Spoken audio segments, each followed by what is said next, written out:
And let's go back to the Liberal leadership race and the news that Foreign Affairs Minister Melanie Joly will not be running. She spoke to reporters in Ottawa just a short time ago, and here's what she had to say. $350,000 to have amassed a great deal of support potentially for this bid. Will you direct those supporters elsewhere, and if so, to whom?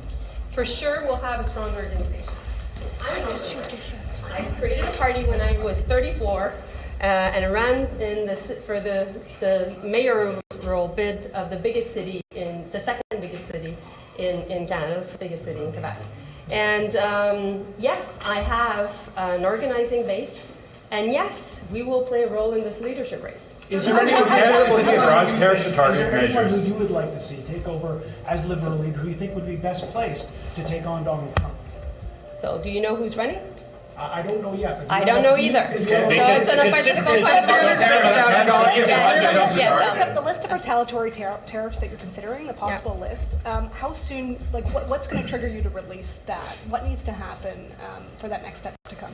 So listen, my job is not to tell you this morning what will be the strategy, because I think that would be not a good strategy.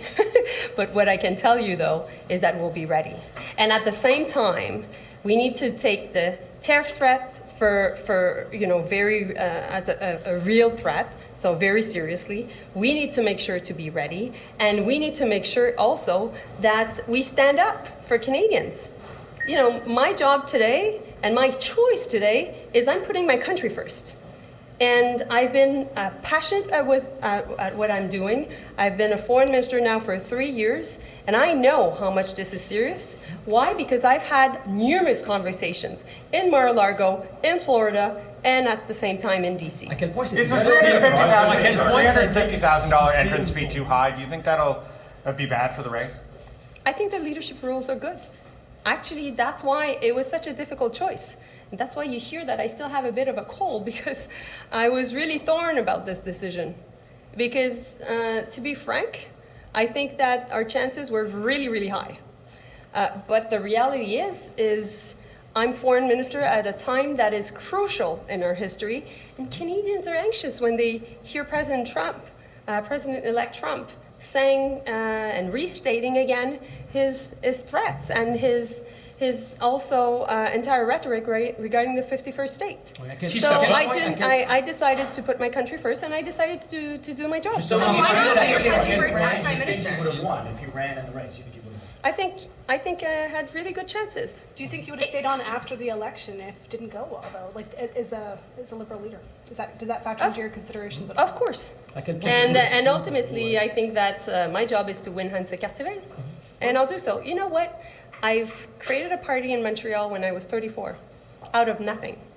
And afterwards, what happened is I led the national campaign, and the Liberals won in the last election. I love organizing, folks. I'm fundamentally an entrepreneur and organizer. Maybe that's something that you don't know about me, but this is something you should remind yourselves about. And at the same time, I have a deep sense of duty towards my country. And that's why, ultimately, I'm making sure to take this difficult decision. If you're going to serve why not leave as the Prime Minister? À quel point ça a été difficile pour vous à prendre comme décision? Et deux, quel type de personne ça prend? What type of person is needed?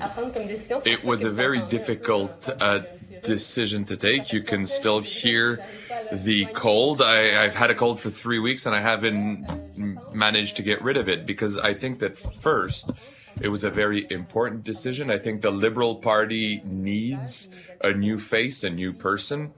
And I believe that personally, I was able to run the Liberal Party.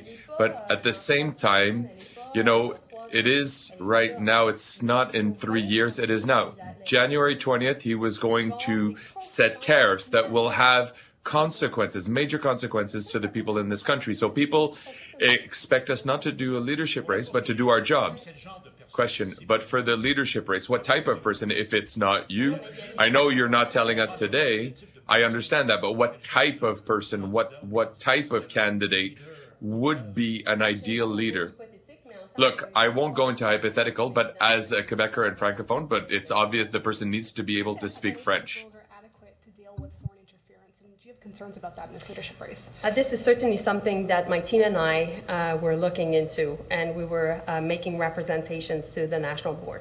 Because for me, being the foreign minister, knowing the threats of foreign interference towards our country, and having been also participating in the public inquiry on foreign interference, I wanted to make sure it was clear, and it is now clear. And I think that's the case for the Liberal Party of Canada. I think the Conservative Party need to look at themselves in the mirror and answer that tough question, because they haven't answered it. I think that Poilievre has decided not to take this security briefing, which is a fundamental risk for the country, and it is a problem. And I think also the NDP needs to look at themselves as well. Canada has dealt with Donald Trump before. What's different this time around? I think President-elect Trump has more experience, has had time to think about his first term, has been able to gather quickly a team of people that are very loyal to him, and he understands the functioning of not only Washington, but also geopolitics. And so we are not only in front of a seasoned politician, but also a seasoned decision maker, which is actually the most powerful one in the world. Can you walk us through your decision again? You're saying you think that you had a great chance of winning, but you want to stay on in your role to help protect Canada, but then why not do that as Prime Minister? Well, my point is the threat is now, and I'm the foreign minister now. January 20th is in a week or so. So my job is to work on retaliatory tariffs as we speak, and that's why I'm going into the cabinet room. My job is to make sure that we're ready should President-elect Trump decide to go on with his tariffs, and that's why I took the decision. How likely do you think that's going to happen? Pardon? How likely do you think it is that that's going to happen? I think that we have to be ready. I think that when President Trump talks, we listen, and we need to take him very seriously.